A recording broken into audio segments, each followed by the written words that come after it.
Welcome to the Game Changers Podcast, your connection to the world's most powerful influencers in leadership, personal development, and entrepreneurship. Here's your host, professional athlete, author, speaker, and game changer himself, Rennie Curran. It's time to get your head in the game. Thank you so much for joining me on the Game Changer Podcast. Once again, my name is Rennie Curran. For those of you who are joining for the first time, I'm a former professional athlete, speaker, author, life and business coach, and most of all, a game changer. I want to first and foremost just share with you my game changer tip of this week. And this game changer tip is so important to me because I would not be the man that I am today. I would not be in the position that I am today if it were not for this tip. So my game changer tip for this week is to make sure that you are focusing on mentorship.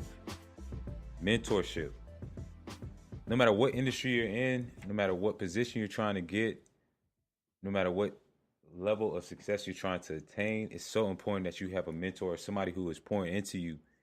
And for me, a lot of my mentors, I have pretty much mentors in every sector of my life. I have a spiritual mentor. I have mentors as it regards to football.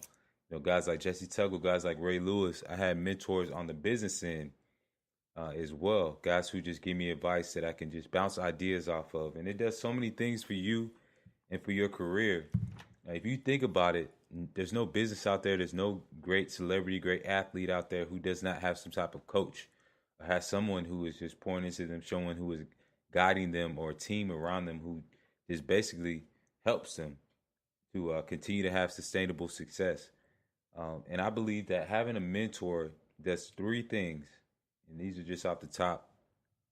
But number one, it helps you avoid a lot of the pitfalls that you sometimes can go through when you're experiencing something for the first time, or when you go through, when you're just getting into an industry for the first time. So mentor will help you avoid those pitfalls. The second thing is a mentor a lot of times will be, if there's somebody who's in a position of success, they can offer you recommendations. Word of mouth is one of the greatest forms of marketing, and sometimes that's all you need to take your game, to take what you're doing to the next level. So recommendations and giving you that word of mouth endorsement is a lot of what a mentor can do for you, just making introductions and things like that when it comes to networking. The last thing is accountability. I feel like we all need accountability partners, and when it comes to getting things that we want to get done, it's so important that we just have somebody who just sometimes pushes us, you know, on those days when we're not feeling like ourselves, on those days when we're exhausted, to have somebody that just drives us to go the extra mile. So yeah, that's my game changer tip for this week. I'm excited for you guys to hear from my next guest. He's actually someone who has served as my mentor for many, many years, dating back to when I was in high school. And someone who has just really, really been a source of inspiration, somebody who I can look at and try to emulate. So without any further ado, I'd like for you guys to tune into this interview. I hope it inspires you. I hope it impacts you, and hope it encourages you as you strive to be a game changer. When we first started this show, I wanted to make sure that I brought on a wealth of individuals from different industries who had major influencers. I wanted to make sure I didn't just bring on, you know, athletes or people from a sports background, but I want you guys to know that, you know, people from various areas can have the same impact, the same influence in everything that they do. So with that being said, the next gentleman that I want to bring on to the Game Changer Podcast is a great friend of mine, somebody who's had a major influence on my life. There's so much about this next guest that I could speak on. He has an amazing resume, has done so many things in his community, comes from an amazingly tough background, which he'll share today. But just a few things about him. He's a former athlete who played at Memphis. He's served as a youth pastor in his past, also has served many roles as a CEO of Urban Youth Workers Institute. He's founded the Gifted Foundation and also the founder of the Execution Pipeline. And he's going to talk to you all more about all those things. But most of all, to me, he is an amazing father, amazing friend. He's a servant, And this is a man who's definitely a game changer. So I want to welcome my good friend and my mentor, Anthony Flynn, to the Game Changer podcast. Anthony, how you doing, man? Well, Rennie, man, it's an honor to be here. Thank you so much for having me on board. I've been looking forward to this day, to this moment. You have meant so much to me, and it's been such a privilege to walk with you. It's incredible to think that I met you as you were transitioning from high school to the University of Georgia, and Yeah. just to see the man you have become, the leader you've become, is fascinating to me, and I just can't wait to see what's in store for the remainder of your life. Thank you for being such an exemplary leader. Man, thanks so much. That really means a lot. And like I said before, you've had such an amazing impact on my life, and I definitely wouldn't be where I'm at today if it wasn't for individuals like yourself who kind of showed me what it looked like. I mean, for in so many different ways, not only as a leader and the things that you've done in the business world and just on the nonprofit side, but just as a father, the family man that you are, man. It's been a major example in my life of what it looks like to just be a leader in the household, man. So thank you for that. And Absolutely. yes, sir. And with everything that's on your resume, man, which most people will pay attention to, I'm sure they don't get the time to really know your background and the things that you had to overcome to get to where you are. So I'd love for you to just share with the listeners just about your story and about some of the obstacles and things that you have had to overcome to get to this point. Sure, sure. Well, again, thank you for the opportunity to share my story. And, I was born in Memphis, Tennessee. My mother was a teenage mom. So my mom was actually a 16-year-old when she got pregnant with me. And let me back up and say that even before that, right, just to tell you about the lineage I come from, my mom at the age of 7 years old was abandoned by her mother. So she had a 5-year-old sister and a 3-year-old brother, and they literally bounced around from place to place. Her dad was a truck driver who battled with alcoholism, and because he was, on the road all the time, he could not take them in. And then her mother, who never worked a job, who ultimately ended up having 5 nervous breakdowns throughout her life, she had a really, really rough life. And so, frankly, she literally my mom, they woke up one day and there was no mother there. And so they were relegated to move in with her biological father's grandparents. And so her life was full of chaos and turmoil. And so you can imagine what her life was like growing up as a kid. And so obviously when she ran into who eventually became my biological father, he became her safe haven. And so she connected with him, man, and he was her first boyfriend, and they met in junior high school, and they stayed together throughout the duration of high school. And so, of course, at 16, not really being educated about sex and the consequences that come with that, my mom ended up pregnant. And the household she was living in at the time, there were already 11 people in the house. And so she ultimately ended up having a transition from the home she was in at the time to move in with my dad and his mom and my grandmother, my dad's mom. This sounds a little confusing, so let me try to slow down. My dad's mother was a single mother with 8 kids by 3 different men. And so it was chaos in that household too. Well, that's the home that my mom and I had to move into.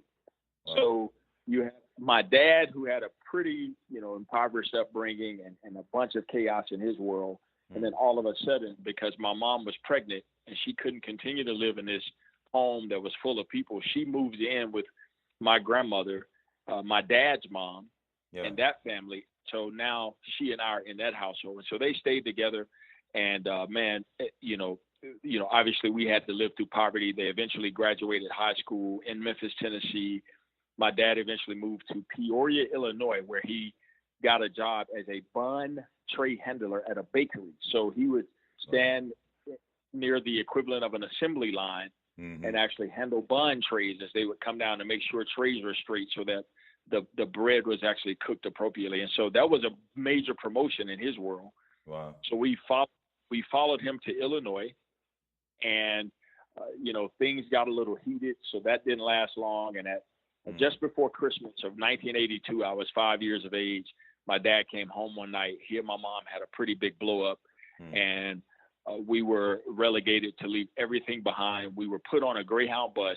Dang. And of course, there were no cell phones at that time. Yeah. So my mother and I, literally, I remember laying in her bosom and watching her weep. And at the stops, she would drop in quarters and be calling around to actually figure out where we were going to end up that night. And so I like to tell people that that's the day I became the CEO of my current story, right? The current life I live. That's the day I became driven to never be in a position again where the consequences of life, at that level of extremity would have such a grip on me that I wouldn't know where to go and who to be. And so I became a committed father that day. I became a committed husband that day. And I became committed to success, not in the traditional conventional sense of the American dream, but just success from the vantage point of fulfillment and being able to stabilize my household for my wife and kids. So, wow, man, that's amazing to hear. And as you talked about your story, I just think about so many people in this world that allow like the circumstances and the temporary things that happen, negative things that happen, to just define them and to make them angry and to make them bitter about life. But it just sounds like to me that you use that as fuel. You use that as motivation to just change things, to be a game changer for your family, man. And that's amazing. That takes an amazing courage, lots of character. And wow, I'm just amazed, man, to just hear that, because I've never known that part of your story. I did know you came from a tough background, but didn't know that side of it, man. So thank you for sharing that. Yeah, no, it's an honor. And of course, I saw everything you can imagine growing up, man. I saw pimps, I saw prostitutes, I saw gangbangers, drugs, everything you can imagine. And all I can say, Rennie, is that, if you don't mind me leaning slightly into my faith, is that I think God had a hand on my life. And in the midst of everything going on around me, for some reason or another, I never conceded to the habits and the behaviors that the majority of my friends conceded to. I think about, my closest friends in elementary school, my two of my very closest friends, one of them was murdered just 3 years ago in March. And the other one is doing life plus 47 years for a first-degree murder. He committed a gangbanger, who committed murder. And I could go on and tell you story after story of peers of mine.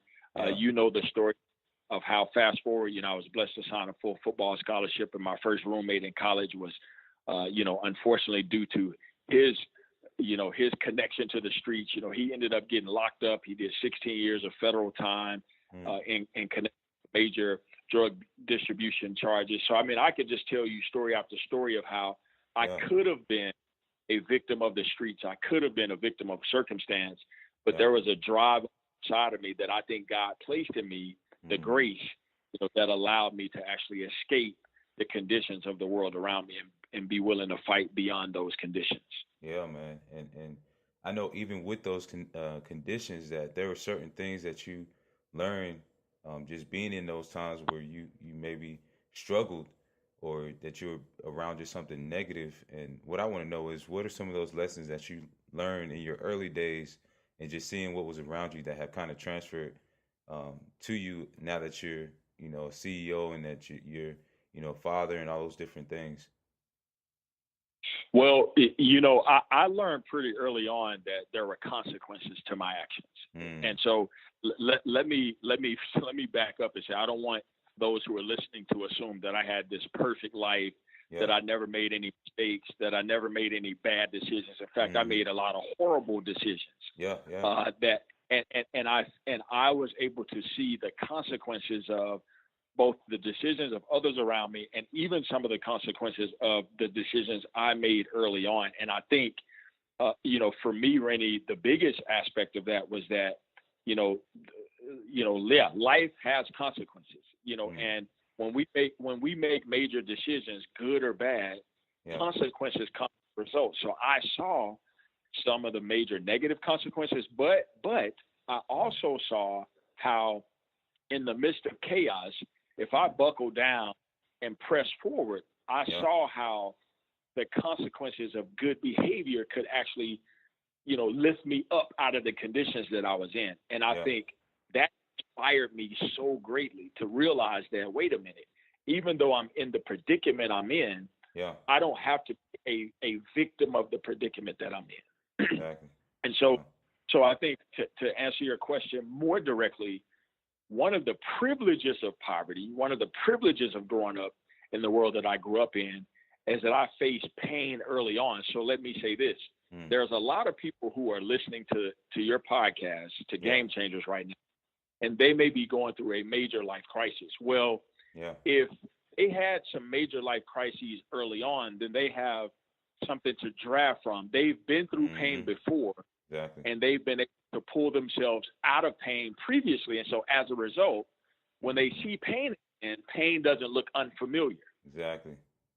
On the flip side, there are many people who, they have such a cushioned and safe and protected life that all of a sudden when they run into a major roadblock, pain looks very familiar, and it can literally take people out, man. Oh yeah. And I think that's one of the biggest traits, if not the biggest trait, that I got from my childhood, that I experienced so much pain and I saw so much adversity that frankly, when I run up against pain today, it's like, hey, I recognize you. I've been here before. I know how to overcome you. I know how to defeat you. I know how to take you down. And so I can continue to persevere and persist in the face of adversity because I've seen pain before, even in my early years. Yeah. Oh yeah. That's an amazing trait, man. An amazing point that you just covered, because for everything that you do now, man, as a CEO, of your own company and the influence that you have on people, I'm sure with all those good things, there's a lot of adversity that you face, and just dealing with people and dealing with, sudden change and all those. So like you said, you got to have that mental toughness. You got to have that resilience and be able to push forward in the face of tough times, man. So that's awesome. And then another thing that I wanted to know was what was your, it could be a few different ones, but what were your kind of game-changing moments where things just really, really changed for you, or you just had a spark of enlightenment that just changed the trajectory of your life? Was it somebody that you met or somebody who you saw or just a situation that happened? But I would love to know what those moments were throughout the course of your life. Absolutely. So, of course, I already talked about the first one, was that moment of being on the Greyhound bus with my mom. That was a turning point, a game-changing moment.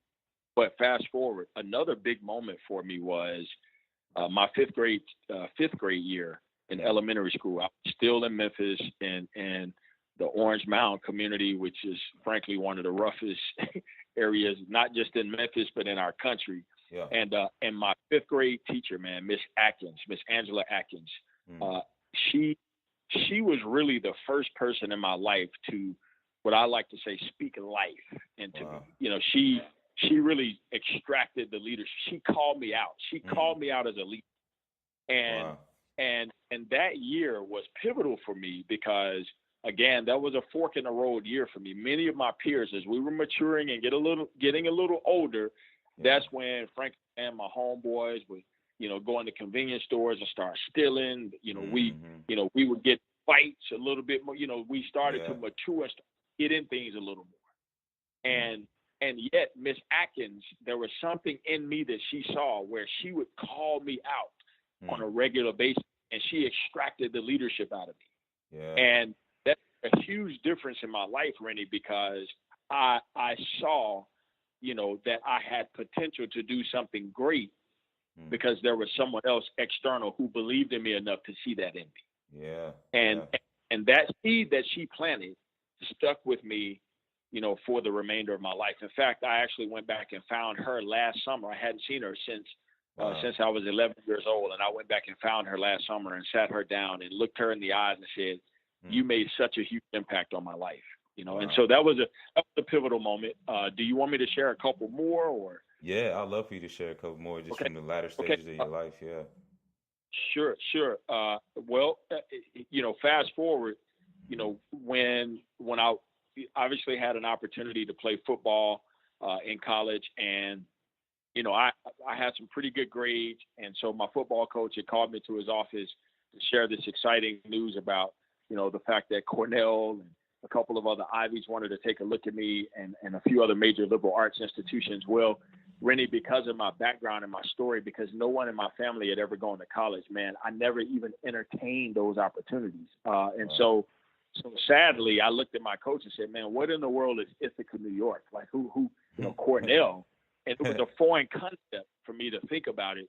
Yeah. And so, of course, I went away to school, signed a scholarship to play one AA ball, Division I AA ball, and eventually, just due to my whole roommate issue I talked about and what was going on in that situation, I ended up back home at the University of Memphis. And that was pivotal for me because this game that I loved so much, you know, there was what was a joy for me, all of a sudden a whole lot of pain was associated with this game from all the upheaval and the transition. And so my redshirt sophomore year, after another bout of hamstring injuries, man, I decided to walk away from the game and focus on business. And that was pivotal for me, as you know, Rennie, because giving this game that I love so much, that I knew I had the chance to play at a high level, you know, that was a struggle because I had known the game since I was a kid. Yeah. Exactly. And so, but I was able to pivot, and I graduated Student of the Year in my major, went on to work for several Fortune 100 companies, and had a great run of a career ahead of me. And that was empowering for me because it showed me that I could indeed pivot. Yeah. Right. Yeah. That it wasn't the end of the world because I had to give something up in order to pursue something else. And that was pivotal. That was a game-changing moment for me as well. Wow. Well, man, thank you for sharing that. That's just amazing to hear your story and just the different transitions that happen. I'm always interested to hear about those just game-changing moments in people's lives that just changed their trajectory. And another thing I wanted to know too is what made you want to get into the nonprofit sector as well, and kind of how that journey came about. Is that something you always thought about as a child, or did it just come about? Absolutely. So another game-changing moment. So what happened is I was blessed again to graduate Student of the Year, my major, at the University of Memphis. I worked for, after graduation, I worked for R.J. Reynolds and 3M, two Fortune 100 giants. They were both the leaders in their industries at the time. For R.J., I had the privilege of leading in the top territory in the United States of America. I then got recruited, moved on to 3M, and I became the youngest person in the U.S. in my assignment. And here's why all of that is relevant to what you asked me. Yeah. So, Rennie, I now was in a position. I was 24 years old, and I had this taste of success. I had a 3-state territory at a young age. I was independent. My boss was in Michigan, and I had these 3 states to myself. My colleague was literally Miss Mississippi and 10 years my senior. I mean, I had the world going on. Yeah. And I realized that, wow, this quote unquote American dream that I was chasing, for me personally, it was a fallacy. Yeah. It was like, wait a minute. I spent all of my time trying to get out of the hood, trying to get out of poverty in order to get access to what I now have access to. And frankly, it's not fulfilling. Yep. And so that's when I began to do soul searching. And upon doing some soul searching, I realized that I ultimately wanted to spend the rest of my life making an impact and making a difference in the lives of other people. And so at 24 years old, Rennie, I made the courageous decision against the will of everybody around me. People thought I'd lost my mind. And I made this courageous decision to walk away from it all, take a massive pay cut, and go into the nonprofit world full time. So that was another game-changing moment because it was the first time I said, okay, I'm tired of all the pain. I'm tired of all the chaos. I'm tired of living for other people and according to other people's expectations. For the first time in my life, I'm going to do something that I want to do that's going to bring me fulfillment. And most importantly, that's going to make an impact on the lives of so many other people. And so that's when I made that decision. Wow.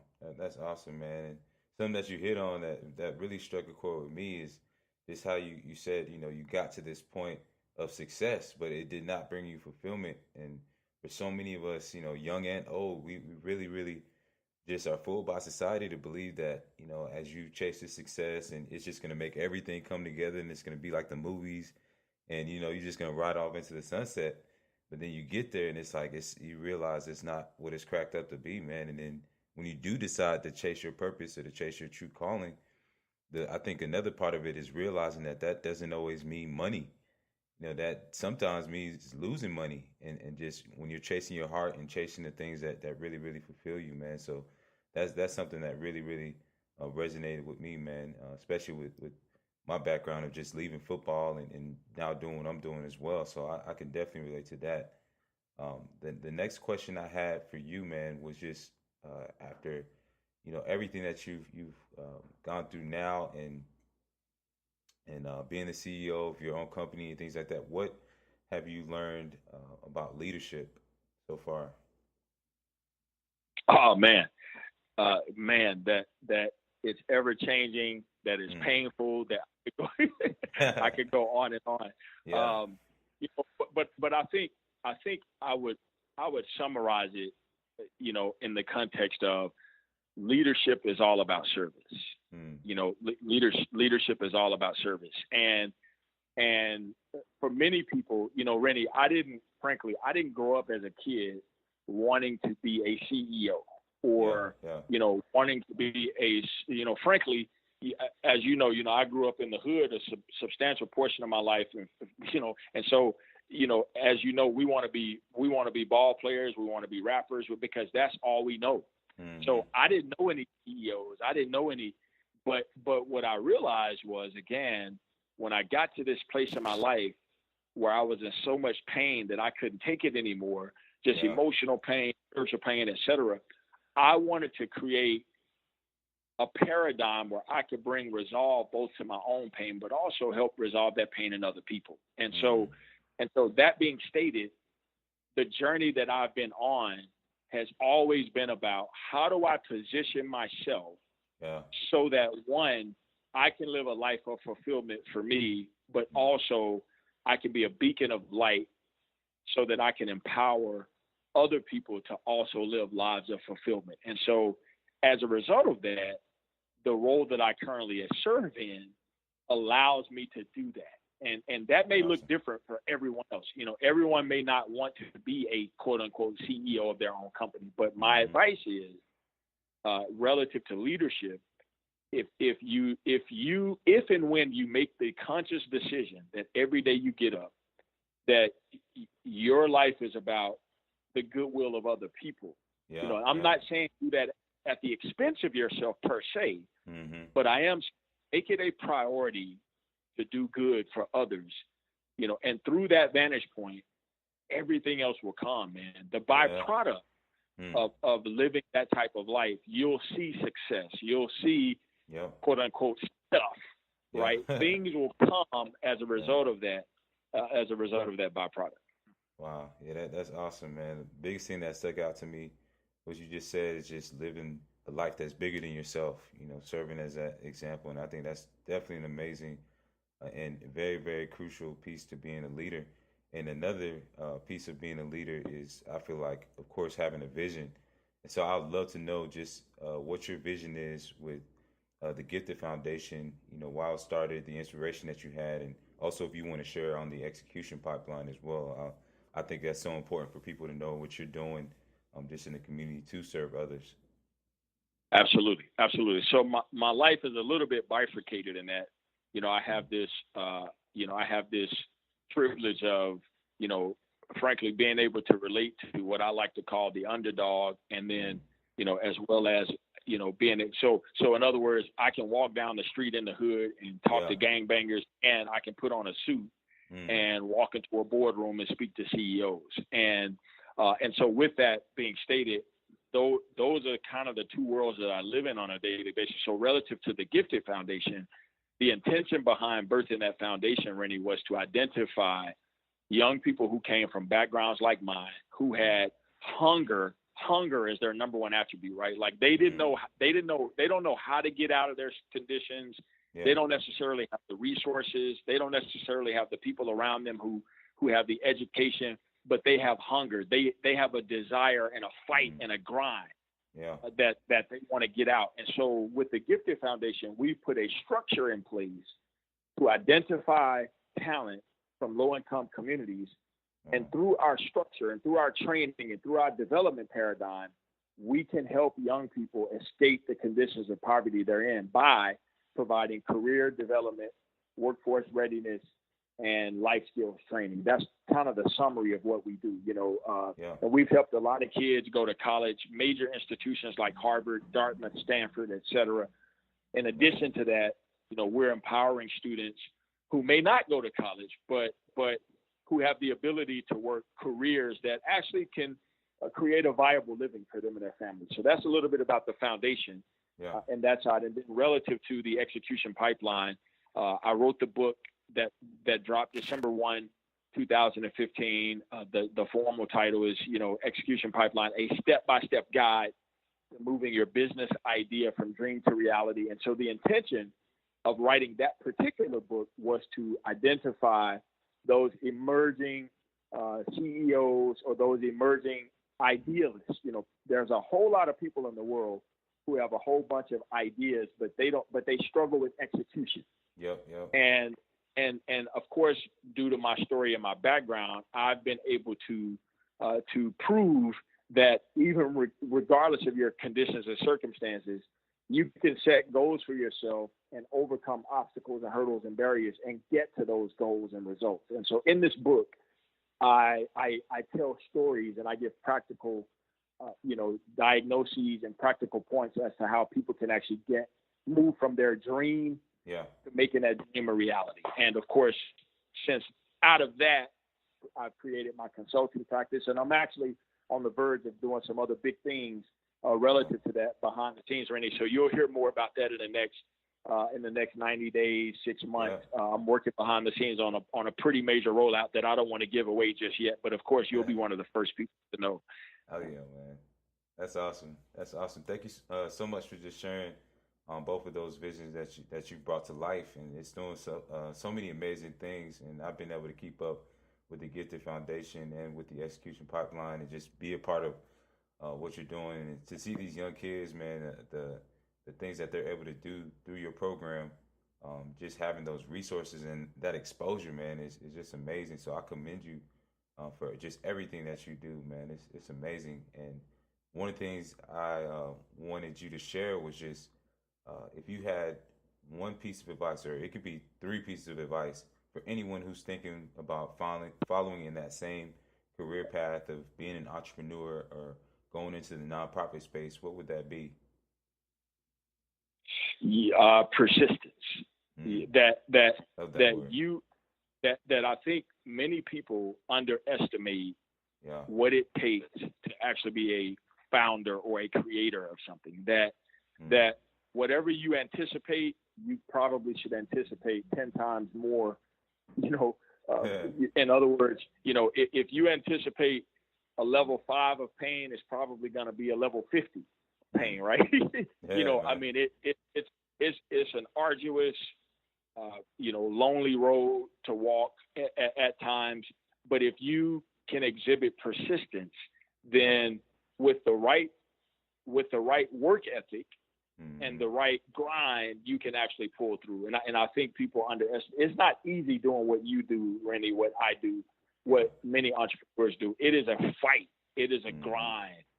People have to be willing to, get up. I mean, there have been, as you know, you and I've talked behind the scenes. I mean, I've gone weeks and, working consistently 18, 20-hour days, just to press through on major projects. Now, I've seen the rewards of that work ethic, and I've done it. As you know, I value family, my wife and children first and foremost.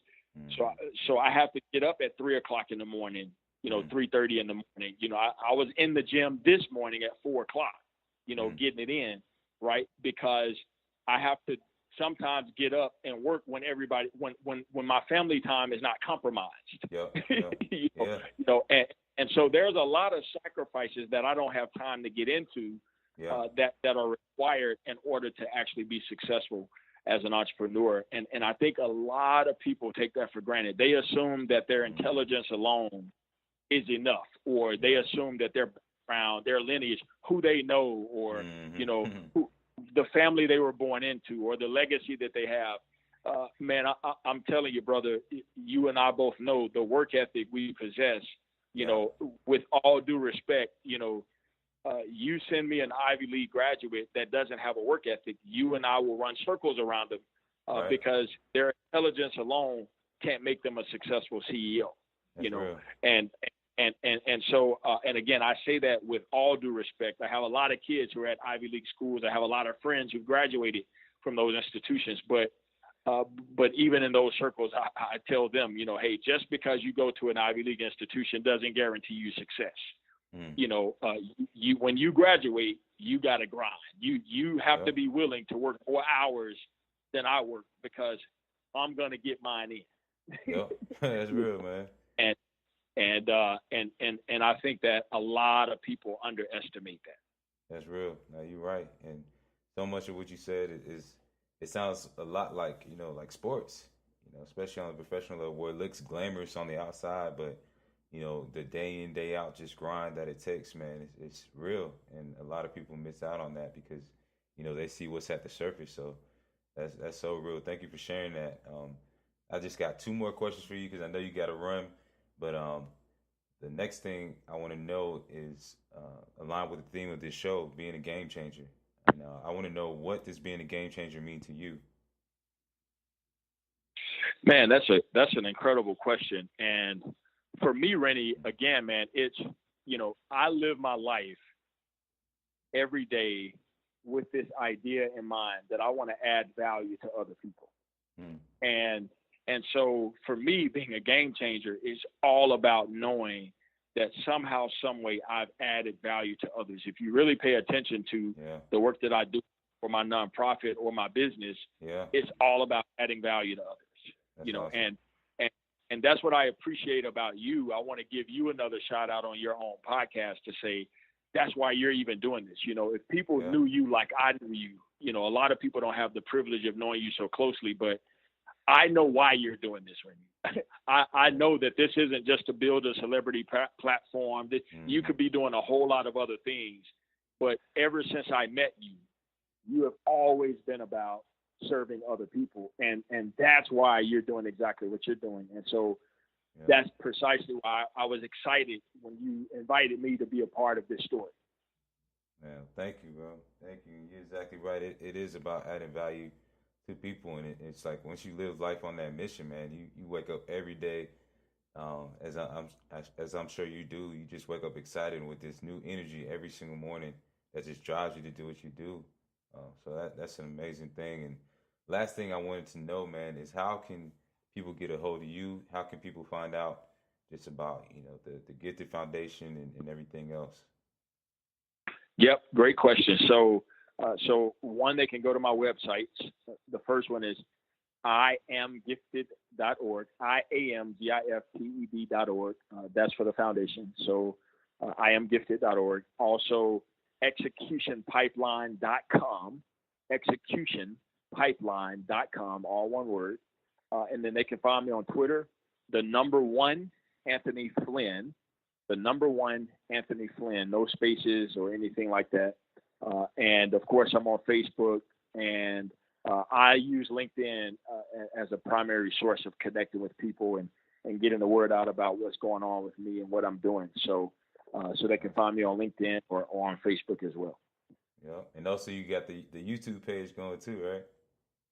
Yeah, actually, and I've actually, so I finished season 1. I pulled back because season 2 is a whole new launch, and that's what I'm excited about. I can't wait to share with you behind the scenes of what I'm going to be doing.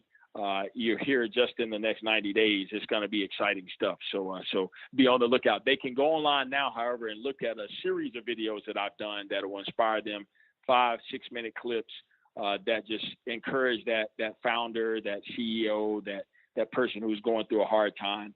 But I'm coming back with even greater content here late summer, early fall, and I'm excited about it.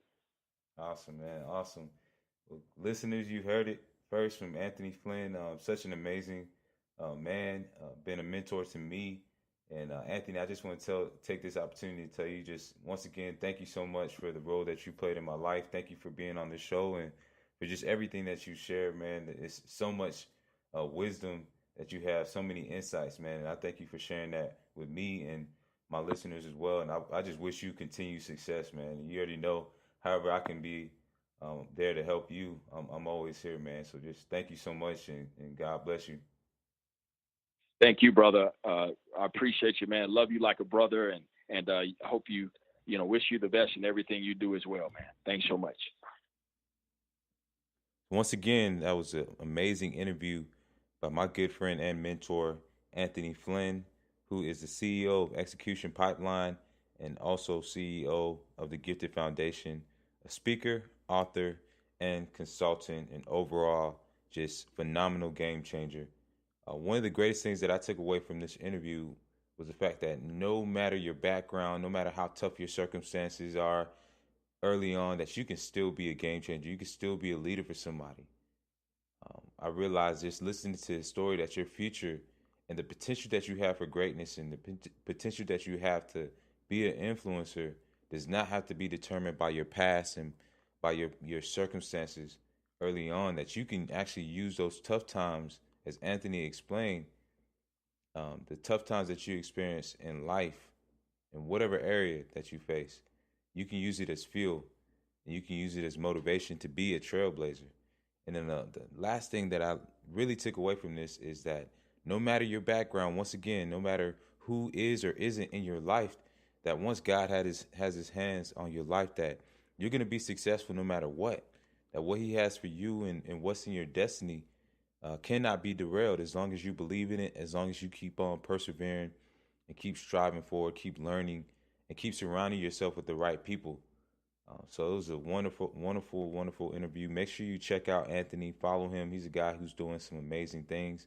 And before we wrap up, I just want to leave you all with this quote by one of my favorite authors, and it's none other than Napoleon Hill.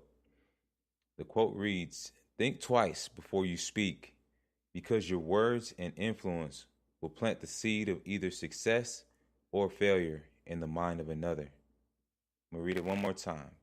Think twice before you speak, because your words and influence will plant the seed of either success or failure in the mind of another. I really want you to think about that as you're talking and interacting with different people. It could be your family, whoever it is, but be the person that plants that seed of success and not that seed of fear or failure or doubt. With that being said, I want to challenge you, just as I always do, to refuse to conform to this world and accept the reality that you know is not up to par with who you have the ability to be. I want to challenge you to strive to be more than just a title. And lastly, to never get caught up in this rat race of life and the things that won't even matter in the grand scheme. Don't simply just exist. Be a game changer.